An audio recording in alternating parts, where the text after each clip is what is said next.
Hello and welcome to this campaign overview of Hell's Destiny. In this video, I want to provide you with a plot overview of this AP, a few indicators for if this AP is the right one for your group, and how to tie Hell's Destiny to Hellbreakers.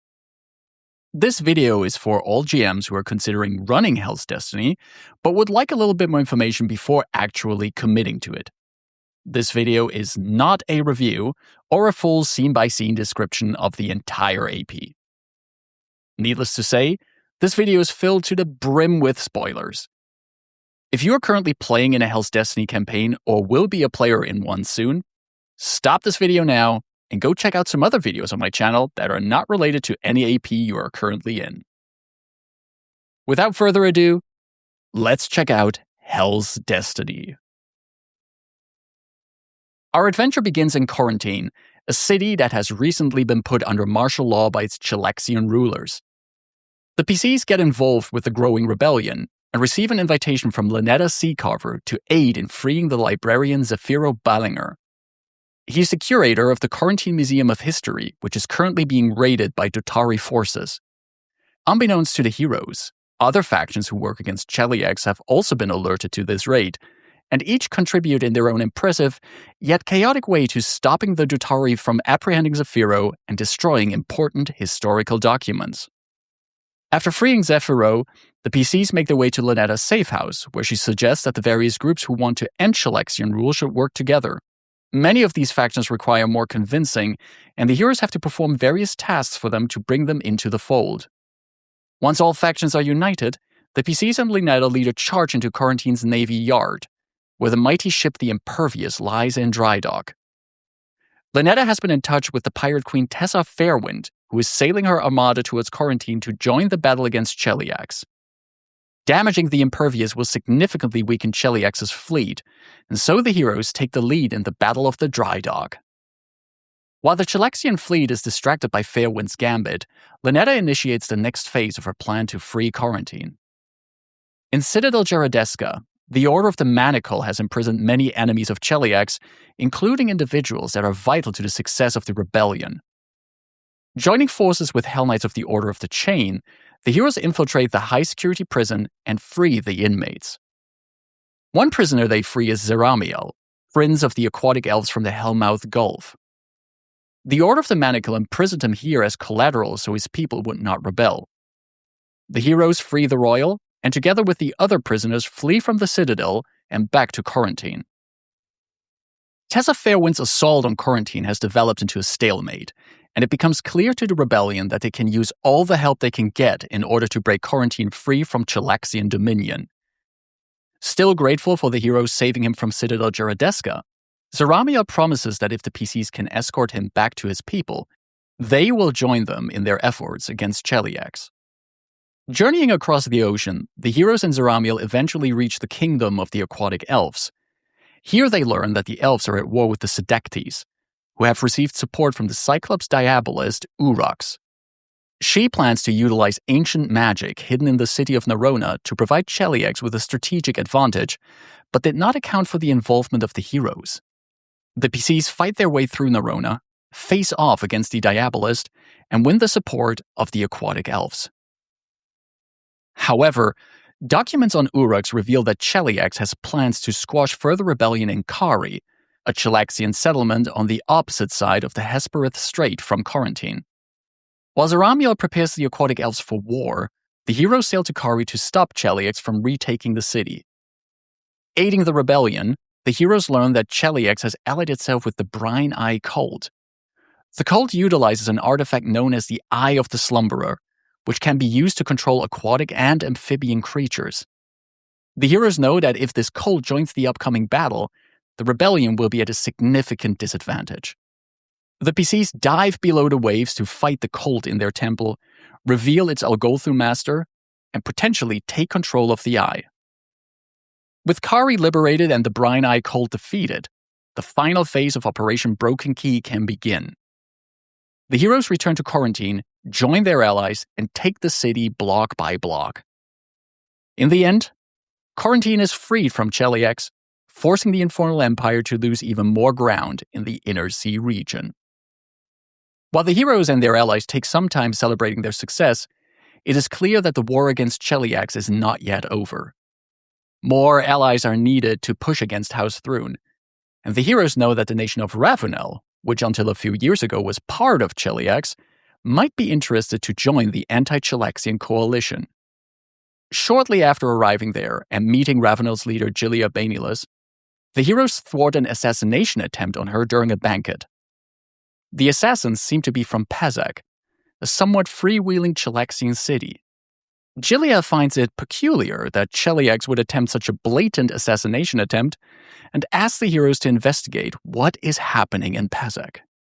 Arriving in Pazak, the heroes learn that Ravenel has not been the only place hit by assassins. Various factions in Pazak were in the middle of peace talks with the Strix of the nearby Devil's Perch, when they too were attacked by assassins who claimed to be sent by Ravenel. The heroes investigate the home of the Strix and learn that their leader, Marala, is under the influence of the Beliar devil Melendiar. Melendiar is not affiliated with Cheliax, but is attempting to set up her own domain in the Menador Mountains. She has sent assassins to both Pazak and Ravenel to sow chaos, hoping to turn them on each other. Of course, our heroes free Marala from the infernal influence, allowing the people of Pazak, the Strix, and Ravenel to join the Western Alliance against Cheliax. There is not much time for the heroes to celebrate the new alliance, for Cheliax is making its move elsewhere. Further to the east, in the Whisperwood, the Infernal Nation is gathering its troops to defend what seems to be an attempt to open the Inferno Gate, a portal to Hell itself. The heroes are summoned to support the Andoran forces in the Whisperwood, but not all of the generals are yet convinced of the PC's capabilities. It will take some heroic deeds to show the Andoran leadership that the adventurers will be a powerful asset in the coming battle. The opportunity to prove their mettle lies with the Hell Knight Tulsis Ruvadorn and the other members of the Order of the Pike present here. The entire order ignored Abigail's summons, deciding that further association with the Infernal Dynasty will impede their mission to protect society from dangerous beasts and monsters. Tulsis knows of various creatures in the Whisperwood that Cheliax might want to add to its army, and could use the heroes' help in finding and fighting them. The heroes journey through the Whisperwood, fighting fearsome creatures, and even gain the support of the ancient horned dragon Aethervox, who has been slighted by Cheliax in the past and wouldn't mind some comeuppance for the Thrice-Damned Nation. With the generals of the Andoran forces now fully convinced of the PC's talents, the army prepares for their attack on the Inferno Gate. Fortune seems to truly favor Andoran, as the celestial Agathian patron of the nation known as Talmandor joins the troops and will be taking the lead in the Battle of the Whisperwood. The heroes are given command over their own troops and make their way through the Whisperwood to the Inferno Gate. Skirmish after skirmish, they fend off Cheliaxian and infernal forces and soon reunite with Talmandor and the rest of the Andoran troops at the portal to Hell. Here, ill fortune finds the enemies of Cheliax. Just when it seems Andoran's soldiers are about to win the battle, an infernal host led by the tyrant devil Gortherclack steps through the Inferno Gate. Right hand of Abigail herself, Gortherclack fights Talmandor, incapacitates the Celestial, and drags him through the gate to Hell. The portal collapses in a roaring explosion, scattering the troops and leaving the heroes far behind enemy lines.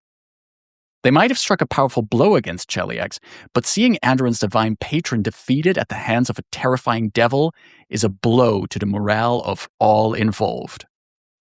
Reuniting with the Order of the Pike after the battle, the heroes learn of a plan that Andoran leadership considered too risky at first, but which might be just what is needed now.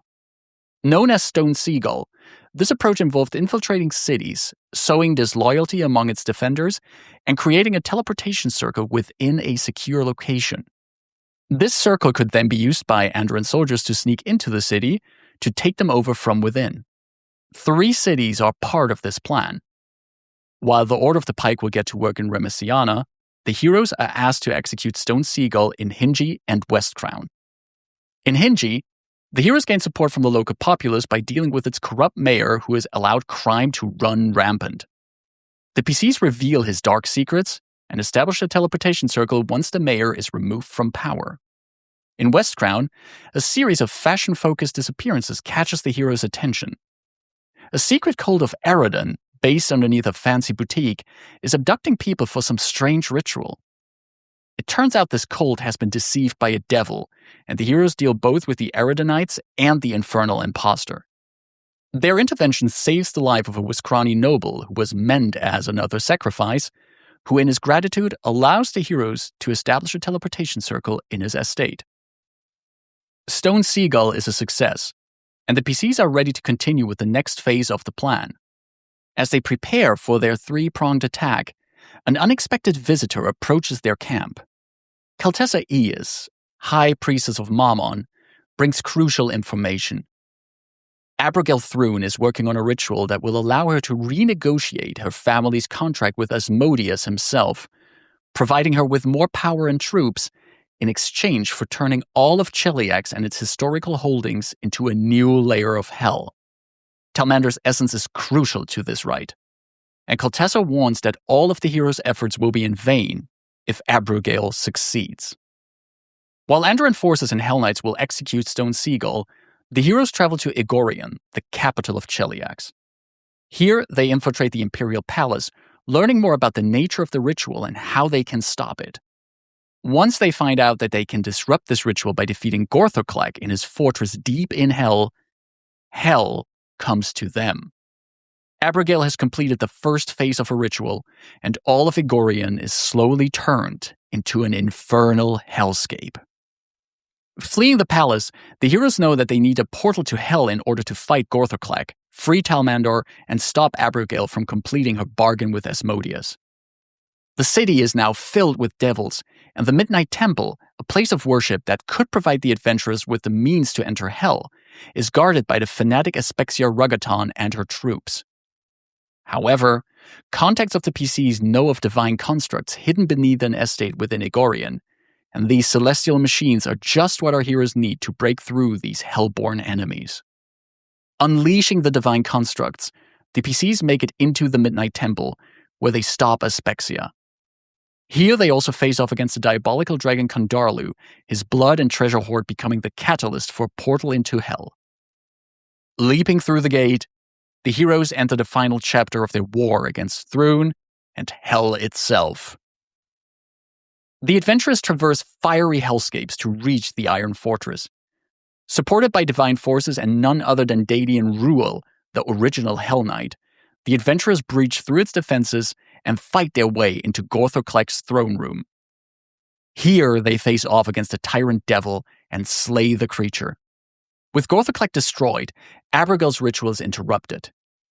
Hell has come to the Inner Sea, but thanks to the hero's legendary deeds, only Cheliax itself has been claimed by the infernal realm. It will take a long time to truly destroy the Thrice-Damned Nation, but the heroes have gathered many allies under one banner to protect the rest of Golarion from whatever infernal schemes the new archdevil Abigail is probably already plotting. Hell's Destiny, as an AP for higher levels, offers characters many chances to really show what a high-level character in Pathfinder is capable of. From the very first chapter, players will find their PCs in high-octane situations that require the full toolkit higher-level PCs have. The PCs also deal with elements worthy of their status, be that uniting various factions under one banner, bargaining with devils, or going into Hell itself. The adventure reminds GMs that high-level PCs have access to more powerful spells and items that can make travel inconsequential. While the AP as written offers its own ways to get the heroes quickly from point A to B, be aware that you are within a level bracket in which PCs have access to teleportation magic and could make travel even more trivial. In my opinion, that's not something to be afraid of, but something to be fully embraced. Talking about traveling, Hell's Destiny does bring the PCs to a lot of different places. Starting out in Quarantine, the heroes are basically in a new location every chapter, and thus this AP is perfect for groups who like to discover various parts of the Inner Sea region. Just like Hellbreakers, Hell's Destiny features a lot of subsystems, most common among them influences and infiltrations. The infiltration subsystem is used rather creatively in some places, which shows how flexible the system is.